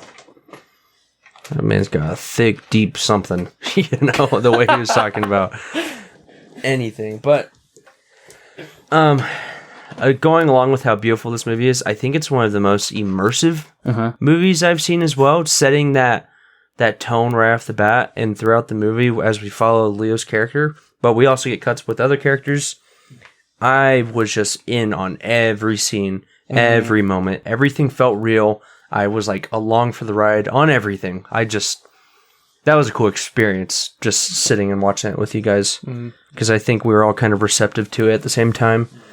I remember, like, there's this like moments in the movie where we all like reacted like audibly when Leonardo tries to drink from the river, and there's that hole in his neck and it just squirts out, and it's just, we all had such a reaction to that. It was... Yeah, and he's got to cauterize his neck with gunpowder. Yeah. Ugh. And like the pain that like he's, acting out is like so believable, so real. And it's like I can feel that in my throat, and it's just nasty. But like I just want to give props to like the makeup team, because that was like, I think, a huge part of Leonardo DiCaprio's like appearance throughout the entire movie, of him just being just torn to bits the entire time. Yeah. And just to have something as visceral as water spewing from his neck to look so realistic. And it was just, I loved it. I hated it, but I loved it. We should definitely talk about the bear scene. Oh, yeah. That was very impressive. That's basically the inciting incident. The catalyst for everything that happens with this character is he wanders off into the woods, realizes that he's near bear cubs a little bit too late, and the mama bear attacks him. And it attacks him 3 times, because it gets him the first time. And he shoots. And yeah, he kind of realizes, okay, well, I'm not, because he's wandered out there all by himself. His company's not going to be able to find him. So he kind of takes a gamble and shoots the bear, and that just makes it mad. So it attacks him again, and it looks like obviously you know that it's a CG bear, that you know that's not a real thing, but they do it so well where he's being thrown around and bitten, and when it does bite his neck, I remember seeing that specifically and just feeling the pain, but just the way he's thrown around and the physical performance that he gives, and props to the motion capture guy that's basically doing all the bear stuff, because they had him kind of throwing him around and stuff. You really buy. You may not buy this is a real bear, but you buy that this character is being attacked by one. Right. Yeah. That was a quick realization for me of I will never survive a bear attack. I will never be able to fight off a bear. There is no way. That man shot the bear in the head, and eventually it dies leading up to that, but in the moment that did nothing to the bear, and the bear was just mad. Right. And although the bear does die, it still lands on him. And dude, after being injured and scratched, you're open, your body's just gushing blood, and then you get how much weight is that on you? Yeah, imagine that just as the final hit. You're okay, yeah, I'm gonna die. And you just gotta hope that someone finds you and can put you back together. Yeah, and it just does so well in scaring you of oh my gosh, he's gonna die, he's gonna die, he's gonna die, he's gonna die. And then it's you're watching and trying to feel okay, he's gonna play dead, but then as soon as he gets flipped onto his back and he's exposed, you're oh my gosh, he's about to get ripped up from the most sensitive part. I don't know. That was really, really scary and effective. It's a little off topic, but just talking about the power and strength of a bear is insane, because that bear, it was half-heartedly mauling at him. It wasn't even full-on frenzy. It was just a little scratch here, a little bite there, but it was enough to immobilize him completely. Yeah. And couldn't walk. His leg was twisted. Yeah. For, ripped off. Half the movie. Mm-hmm. Mm. And it was just so little effort from the bear. Because it was just incapacitating him enough to protect its cubs. Yeah. So it wasn't trying to kill it to eat or something. It didn't even care if he was alive, because it could obviously tell he was still moving. But yeah.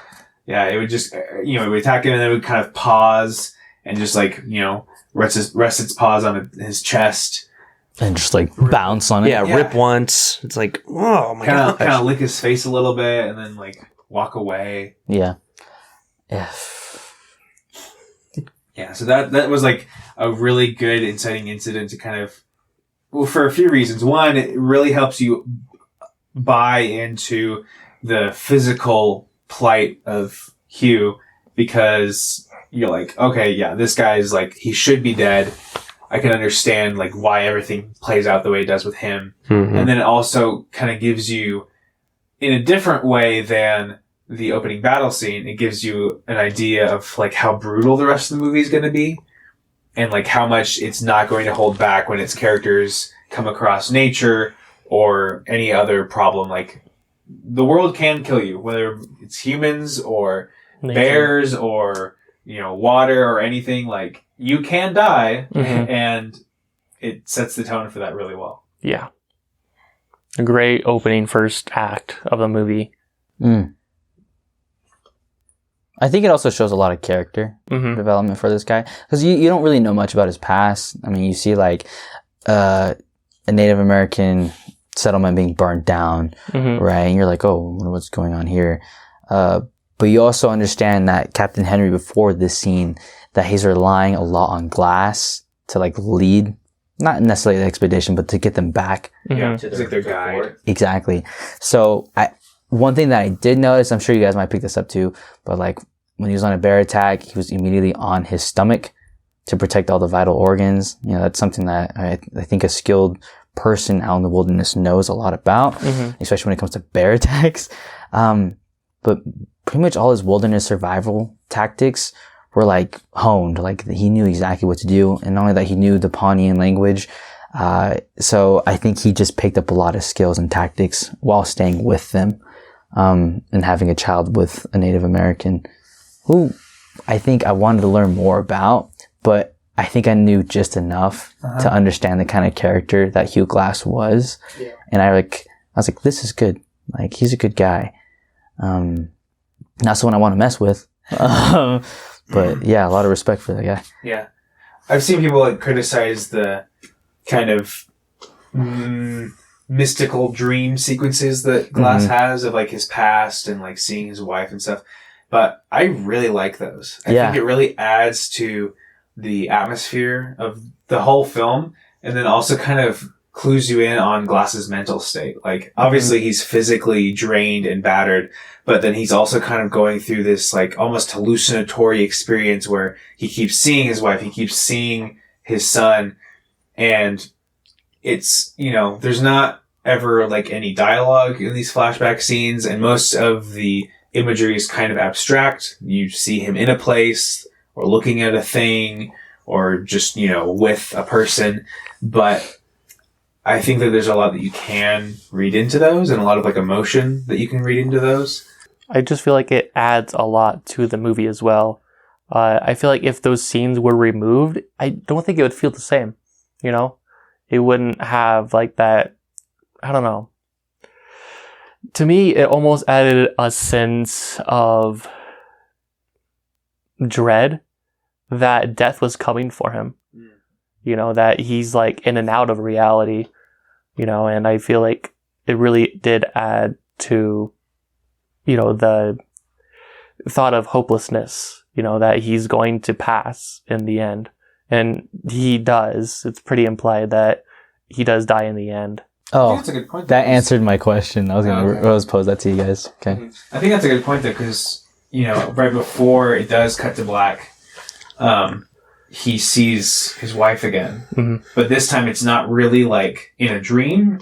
He sees her where he is, you know? Yeah. So it's more of a hallucination than it is a dream. So I think I think that you're right. I think that that's kind of where everything comes to a head, and fantasy meets reality. And that's kind of when he crosses over. Right. And you know, when you like, it's like some tests that people have done, but when you're like, what do you call it? Not intrigued, but you're not invested, but you're actually paying attention to someone, right? In a small conversation that you'll follow. Yeah, you're engaged with the person. Like actively listening. Right. That you'll follow their movements, right? Yeah. So when it goes face to black and starts rolling credits, like you can still hear his breathing. And I was like following the breathing pattern he was, right? And I was like, he's not breathing anymore. And I was like, oh my gosh, you died, you know? And it makes sense with the little vision that he had and all that. So I was like, that was a good ending, in my opinion. Yeah. Did you guys know that this is based on a true story? Yeah. I think at the beginning, there might be some text that talks about this. I think it was like it is probably something more vague of like true events. Or I knew it was like based on a book because like, that's in the credits somewhere. Okay. Oh no, this is based on a true story. Wow. Cool. However, it's very dramatized. Right. I bet. To give you like an idea, he does get mauled by a bear, does get left and abandoned. He crawls back the whole way though. But there was no son that got killed, right? And by the time he gets back there, like, he's just too tired to deal with the people who left with him, or who left him there. He just kind of just, whatever. Oh. because he crawled all the way back. That's crazy. So it is interesting to see the switch up there. Yeah. I think another thing to finish that thought off, I love the spiritual journey we watch him go through, because I think it just gives more character depth, because we spend so much time with him, but the man doesn't speak. He's by himself. He literally can't speak for most of the movie. Mm-hmm. And so it helps us just understand where his character's coming from in terms of the flashbacks, but then also his own motives and what matters to him throughout the movie with his wife and with his son, and connecting with them spiritually. I just thought that was a great way to understand his character better. And that was another thing I loved about this movie, is how in-depth each character is. I feel like I could have written an essay about Tom Hardy's character, or written an essay about Hugh Glass. I feel like their motives and their ideologies were so fleshed out and conflicted and interesting, that Tom Hardy's character worked so well for me, along with Hugh Glass. I think that was something else I was really impressed with. It wasn't just this visual spectacle and a simple story, but the characters were really well thought out. And I know they had a basis of the guy in the story, but I'm sure a lot of this wasn't real. Obviously with his son, but that was something I really liked. That Tom Hardy is this awful character, an evil man, but his ideologies don't make sense. But I see where it's gotten twisted for him in his own mind, and it just makes him that much more awful as a person to watch. But you're just interested the whole time. So that I really like that. Yeah. One of the things that I kind of thought after the movie was done about Tom Hardy's character was so it's revealed. He talks to Will Poulter about the fact that he was scalped by some Indian tribe a long time ago, and so he's still got the scars, and obviously his hair doesn't grow back in a certain place. And throughout the whole movie, he's the most vocal in the whole company of traders about hating Native Americans. He doesn't like Glass's son. He talks bad about Glass's wife, who is also Native American. And the whole time he's talking about how they're savages. They go through a town where it's all burned down, and he makes disparaging remarks about the people that lived there. And so the whole time he's just super anti-Native American. And then at the end, when Captain Henry and Glass go out to find Fitzgerald to, bring him to justice, get revenge, Glass is off by himself, and Henry gets shot by Fitzgerald. Glass comes back and finds Henry, who has now been scalped. Mm-hmm. And I kind of saw that as, Fitzgerald hates the American Indian so much, but he's become basically what he hates about them. He has become the savage that he thinks that they are. So do you think that is him coming to terms that he has become somebody that he hates? I don't think he realizes it. Okay. And I think that and it makes his death at the hand of the Native Americans even more poignant, because it's here's this guy that's hated all these so-called savages. Meanwhile, he's been the savage the whole time and gets killed by the people that he hates. Can we talk about that scene though? So my roommates and I were so when Glass pretty much gives Fitzgerald to the Native Americans and they kill him, they walk past Glass. Any ideas why? Was that mentioned at all? See in the company or in the party that passes that the second horse that goes by has Powaka, who's the girl that tribe has been searching for this whole time, that the French, it turned out, were kidnapped. Okay, never mind. That makes sense then. Mm-hmm. Okay, so, I did not make that. And because Glass rescued Powaka, she's he's good. It implies that she kind of told her father or the tribe leaders to leave him alone. We don't see that, and there's no word exchange between Powaka and Glass, but that's kind of what I assumed, because he does make eye contact with her, and she kind of watches him as they pass. Mm-hmm. So kind of it's an unspoken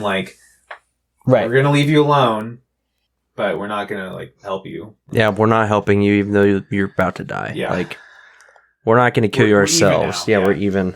I found that interesting because it would have been easy to just be like, oh, he saved her. They're going to save him now. Yeah. But like, in the reality, that's still a tribe that doesn't like these people. And they've tried to kill any, European at any chance. Like, this is one of the more aggressive tribes compared to like the Pawnee. Right. Mm-hmm. So yeah, they don't like him, but it's like, okay, we'll spare you because you did this one good thing for us. Yeah. One of the things that I loved about this is it's a really long movie. Like, it's like 2 hours and 40 something minutes, but I was so engrossed the whole time in everything that was going on. And it did not feel as long as it was. Mm-hmm. Like, I think at one point because again, Jared, Spencer, and I watched this together, and at one point we did need to get up, have a quick bathroom break because we had been, drinking water and stuff. And it turned out that we were more than halfway done. And we could not believe how much time had passed because everything just flew by because we were just so involved. And I think that there are a lot of factors to that. I think in part, it's the fact that the story itself is interesting enough. And then just, I felt like every third shot, I mean, that's not true, but it just kept showing us so much of like the landscape and the beautifulness. And it's a contrast between the beauty of nature and the ugliness of what's going on with the main character. Mm-hmm. But it really keeps you in the world of the movie. And so much of the story is told without dialogue, but you're still always able to tell what's going on. Mm-hmm. You're still always able to tell the emotions that the characters are feeling, the stakes. And so I was just completely enthralled the whole time and did not care how long I was there. It was like you said, it's a pretty long movie, but at the same time, I didn't want it to end because I felt like the filmmakers, they had a lot to say because in every single scene that was happening, like David said, like we were engaged and we were enthralled and we're so engrossed in the movie that we had barely noticed how much time had passed, and I just wanted it to keep going and tell the story and just to see more of the beautiful landscapes and to tell these stories of like revenge and justice and injustice and brutality. And I don't know, it was such a strange thing to kind of be a part of because a lot of the story is very gory, very visceral, very brutal and disgusting in some aspects, but at the same time, it's beautiful and it's so hard to describe. But I really, really, really liked just witnessing it, being a witness is what I felt like. And I just didn't want it to end. I didn't want the story to stop, but it had to come to a stopping point at some point. I appreciated that the movie, while, like you said, Spencer, it, has a lot of really disgusting or just exhausting and hard to watch sequences. I really appreciated that when Glass finally gets back to the camp, that the movie kind of takes a break with the character. Mm-hmm. And I think I said this after we watched it, but Glass is able to, eat, get medical treatment. He takes a bath, which was like amazing to watch. It was it was so cathartic to watch. But just the movie kind of takes a pause because, you have been going through all this nonstop like torture basically from nature, but it doesn't become excessive to me. And I think the fact that it does kind of take this break where the character can kind of feel, rejuvenated and get some of his strength back, it kind of helps us as an audience say, okay, we can kind of relax for a little bit and get ready for this next part where he's now going to go out and finally get his revenge. Mm-hmm. If it had been written in a way to where he gets back to the camp and immediately has to set out again with all of his injuries and all of his dirty clothes and all the, blood and, torn rags and stuff, I think it would have made the ending harder because we want at least some respite. But the fact that the movie kind of slows down really helps with that pacing and makes it so we are completely engaged and excited for the last part of the story. Yeah, I think when I watch this film, I'm like, dang, I'm such a wimp. Or like a wuss. Like, this dude's literally swimming in a river in winter, and like, I know that my hands would be shaking. Yeah. I'd probably have frostbite immediately, both my toes and my hands. Like, I'd be miserable. But yet this guy's like just, his hands aren't shaking at all. He's building a fire. Mm-hmm. And this dude has a hole in his throat. And it's like, dude, props to you, man. Yeah. I could never. I would not thrive during that time. Yeah, and it sucks because it's cold here too. So I was legit freezing the whole time I was watching this in my apartment. Yeah, we felt a lot colder than how the room actually was. Well, I mean, I did at least. Like, we had a bit of a breeze coming in through the window, but I was like, I could just feel the bitterness of the cold that Leonardo DiCaprio was feeling. And it was just immersive, so immersive, you know? Right. And then, like, the horse scene, like, I honestly would have done the same thing. Spencer and I were joking that it was like Empire Strikes Back when Han Solo. That's what my roommate said. Yeah. And I thought they smelled bad on the outside. That's pretty funny. This is one of the movies that should do like one of the immersive dining experiences where you watch the movie and eat the stuff. It's just like open the windows, blow freezing cold air, give you like raw fish and just bison, horse meat. Yeah, raw bison. Yeah. Well, kind of speaking of what Spencer was saying about some people criticizing it for being misery porn, this is a movie where people are kind of split on it. I think we four are not a good sample of people's reactions to the film, because I think that from the sound of it, we all loved it. Mm-hmm. But there are lots of people that hate this movie. And I kind of want to address maybe some of the criticisms that this movie has gotten and maybe explain why we disagree. Because it's really easy to just say like, oh, I really liked it. And then for someone else to say, well, I really hated it. But maybe kind of saying why we think that people that hate it are wrong. Okay. Or at least, you know, to us. Do we want to talk about like any criticisms that we might have first? I think so. I gave it I can't say my score here. But, I feel like it became a little too redundant with, like, the chase. I mean, like, it was a little different for each scenario, but it was like, let me rest, being chased, let me rest, being chased again. And it was just like that, but it was just switched up a little bit in each situation. I was like, okay. Mm-hmm. But it was still intense, right? Which is why I didn't, like, affect the score too much for me. Yeah. But, yeah, that's all I have to say. I don't know. I kind of feel like, you know, the sense that he can't catch a break adds like a bit of urgency to like his mission, that like he needs to get like find civilization, find help. Otherwise he's not going to make it. And like, I think that like they could have had these scenes of him just kind of dragging himself through the snow, and that would have killed him in the end, but they've added some things to it as well. I can see where, you know, you're criticizing it from as well, whereas kind of like he is, you know, being chased and he rests, and he's being chased and he rests. That is kind of repetitive, but I feel like it was necessary for that to happen. Mm-hmm. That actually kind of relates to one of the criticisms that I've seen, is that this movie is simplistic, mm-hmm. and that it doesn't really have anything to say, and then it's just kind of overcompensating by its imagery. So it sounds kind of like TK's saying maybe some of that criticism is justified, but not enough to really take you out of it. Right. Mm-hmm. Do you guys have any thoughts about the movie being simplistic? Would you agree with that?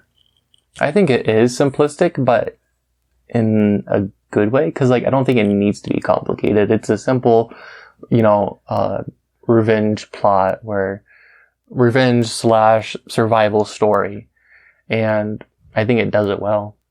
I think it's just a simple, like, A to B plot that, even though there's not a lot of things happening. Everything that does happen, I feel like says a lot. There's a lot of unspoken like angles on like savagery and how we perceive that with like, oh, how they perceive Native Americans being savages. But at the same time, Tom Hardy's character is one, or the French are one, or anyone is, or just, I don't know. This movie's very simple, but yeah, I feel like the movie still says a lot and has a lot of messages. Yeah.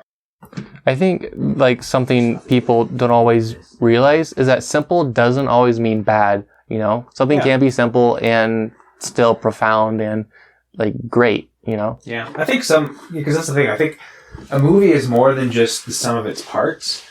Like, I don't think a movie has to have a super complex plot in order to be a good movie. Like, you know, when we were talking about our top 10s, like, I think Mad Max Fury Road has one of the most simple plots. I could give you the plot in 20 seconds for that movie. But the movie's not about the plot, it's about the experience. It's about the thrills and the excitement and the delivery. And I think that The Revenant's a similar thing where, it might just be a revenge story and a man versus nature story, but I don't think that this movie is trying to be more than that plot-wise, and I think that it has enough going for it in its other departments that it doesn't really matter if the story isn't as complex as, it hypothetically could be.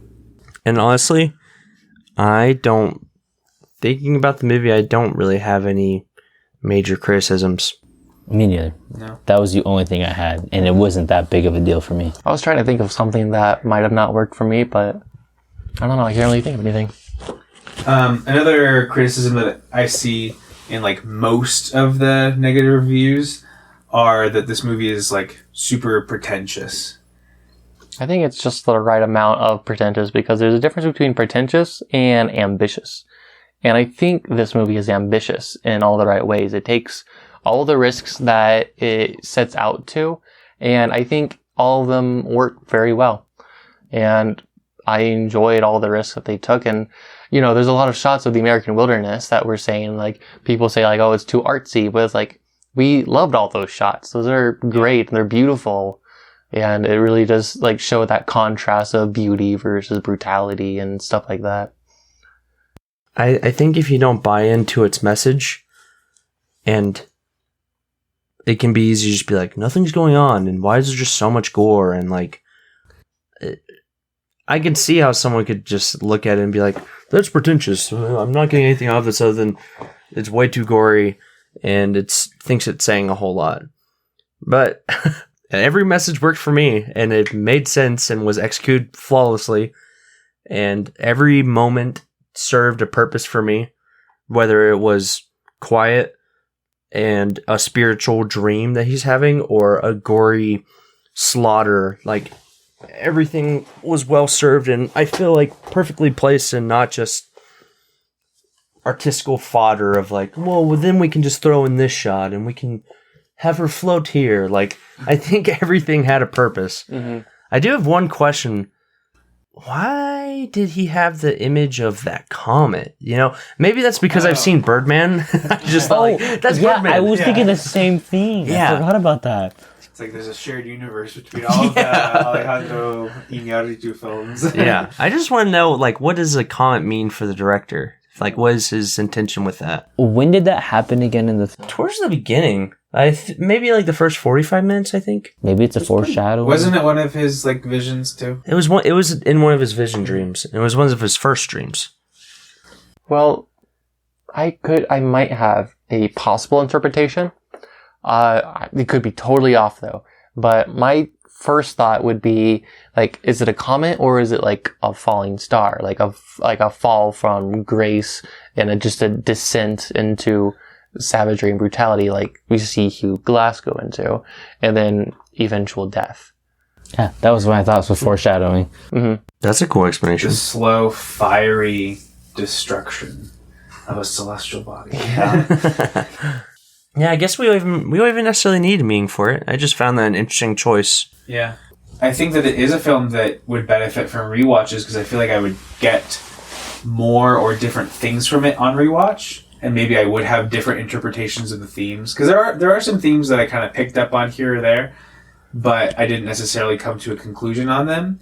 But not in a way where I felt like I was unsatisfied with how the film explored those themes. More so, it left me wanting to explore those themes more on my own and rewatch the movie and try to figure out what the film is trying to say. Yeah. And I think, there might be a fine line between what sort of ambiguity, thematic ambiguity, makes someone upset versus what thematic ambiguity makes someone intrigued.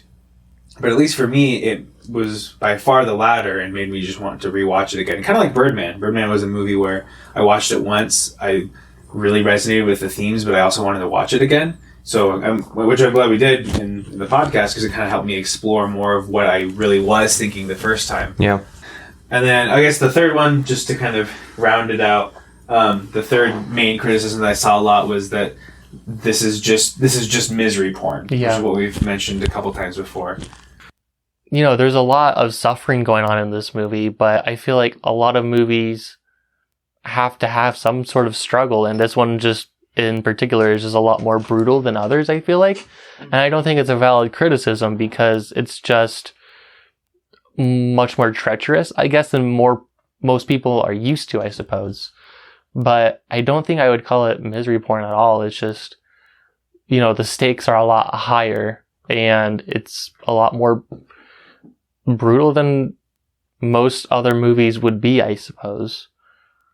And, he does suffer a lot, but there's other parts of the movie where he's not suffering, where there is hope and there is redemption for him.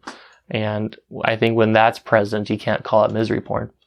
Right. And I think it's not just a state of revenge, it's also a state of survival as well. Yeah. So you either do whatever you can just to live, and everything's being thrown at you. So, yeah, that's just tough stuff to go through. I also think it kind of belittles or waters down these types of stories to just say, oh, it's just misery porn, because it kind of implies that stories that have lots of struggle and grief in them are not worth telling, almost, is what I kind of feel when I hear people say that. Oh, this movie has a lot of sad things that happen to the main character. Well, you can't tell that story. That's just misery porn. And that's not to say that there's no limit or there's no such thing as being excessively miserable. I think that's obviously possible. Mm-hmm. But to just write off any movie like Grave of the Fireflies or Manchester by the Sea or this movie, to just say oh, it's not valid because it's just misery porn because it's just too sad or too depressing. I think that's a reductive argument. And I don't agree with the premise that you can't tell stories that are consistently sad. Yeah. I never felt that any gory moment was excessive, because they set the tone right off the bat that this is a harsh, real world where nature can kill you. The people at the time could kill you. Anything could keep you from surviving. And that plays into the theme of it keeps saying that trees sway in the wind, but if your roots are strong enough, they're planted. Look at the tree's roots. That we just go through this idea that he just needs to survive. He needs to live. He needs to get through any moment. And so every time something bad happens, it feels like it could have actually happened, but it's not just there for the theme, but also this was nature. This was, Native American tribes and the brutalness of the Frenchmen or the brutalness of frontiersmen that were European. I just really enjoyed every moment. It never felt why are we seeing this again? Why is we see his throat? It just plays more into the theme of trying to be resilient enough to just even live in this time. That even the most well-skilled, knowledgeable frontiersman is practically dead by the beginning of the movie, but yet is smart enough to keep himself alive and endure. Also just shows the spirit of him as a character, which just helped serve the story for me. So really good movie. Yeah. Fantastic movie. Yeah. So again, like I said, I think it's safe to say that we all loved it. Spencer, you want to start us off on your rating? Yeah, I was just thinking about that. And since I cannot find anything that I disliked about it, I'm going to give it a 10 out of 10. Wow. Wow. Shoot. Aside from just the little redundancy, but it wasn't that bad. I gave it a 4 out of 10. Mainly because I don't... Wait, what? Sorry, 4 out of 5, sorry. I'm so sorry. The redundancy. I'm sorry. Hated it. I'm so sorry. Everyone just looked at me. I was like, what? Garbage. I realized. My bad. Sorry, guys. No, but aside from just that little tweak, it wasn't even that bad. 4 out of 5. But it's just something that I don't see myself watching a lot of. That doesn't mean I don't appreciate it, but it's just not up my alley. But I give it a lot of respect. Okay. Nice. For me, this is a solid 9 out of 10. Very immersive and just greatly impacted me as a viewer. And I can't really find any flaws with it. The only reason it's not a 10 is maybe it's just not my favorite, like on a personal level. But I just have all respects to every aspect of this movie and give all the credit to the man. I can't pronounce his name, but I love him and love what he's doing. And I just also find it funny, just a side note, that this is the one that won Leo the Oscar of, like, he's had many great moments throughout his career to have won, but it takes him literally having to basically die and survive in the wilderness for them to be like, okay, yeah, now you deserve to win, you know? Yeah, because it's arguably not even like his best performance. Yeah. Like, he's done so many great performances. Obviously, I think his performance here is great, but like, he's probably done better. But yeah, in order to actually get recognized by the Academy, He needs to die. Yeah. Yeah, one of the best running jokes or gags about that was that it's like, we realize he's a great actor, so let's just not give him an award. So we just keep trying harder so we can get better films from him. So he can just keep making good roles. So I'm like, oh, okay, that makes sense. Yeah, I'm with you guys. To me, this is a 9 out of 10. Yeah, the only reason it's not a 10, that's just a hard score to get for me, so I'm not just going to give that out. But I don't really have any complaints with this. I do see where TK is coming from. I don't think this is a movie that I'm going to rewatch a lot. But, every once in a while I could see the desire, because this really has been a movie that stuck with me.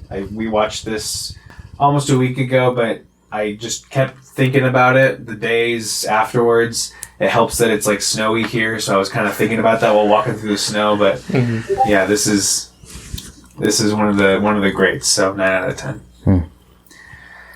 So that wraps it up for The Revenant. Hopefully you guys were able to watch that, or at least have fun listening along. For our next podcast episode 11, we have a film recommendation from TK. Dude, my film. Okay, I'm not gonna lie. I'll give us a little backstory here. I was not thinking about this film until we watched Tommy. Oh, boy. Oh, no. Right. Okay. The reason why. Okay, it's not. Okay. It is a little weird. Okay. I only thought of it because Jared was saying how he watched Tommy when he was younger, and it was kind of like what would you call it? Like a little dream. Fever dream, right? For me, this is a bit of my fever dream when I was a kid. My dad put this on. Jared has seen this before. It's directed by Stephen Chow. It's called Kung Fu Hustle. Yeah. Oh, you already knew. Okay. Yeah. Yeah. I'm excited. I've actually really been wanting to watch this again because I don't remember it. And it's such a funny film. It's been a while since I've seen the full thing. I feel like this film is a bit underrated, right? But this was played on like television networks like FX, for example, when I was younger. So that you could watch this. Like, a lot of people knew about it. It's like a satirical action movie. Yeah. Okay. Yeah. So I want to watch this with you guys in person just to get your reactions. I feel like this will go better if we all watch it together. Exactly, because it's pretty comical. It's on Hulu. Oh, perfect. Perfect. Okay. That is my recommendation for our next episode. Heck yeah. So if you guys want to avoid spoilers for Kung Fu Hustle from 2004, directed by Stephen Chow, go ahead and watch it for next episode. I'm excited. This was great. Thank you guys for tuning in again, even after such a long break. We are really happy to be back. This is so much fun. Please interact with us in the comments, in the Q&A. Reach out. This is Tell us if our opinions are trash. yeah. Argue with us. We need more diversity of thought. You know, Yeah. 4 of us in a room watch a divisive movie and we all love it. Like that's come on. we need more people to disagree with us. Yeah. Anyway, thank you guys so much, and this has been really fun. This has been Film Audit. Yeah. Oh man, we're such dorks, and I love it.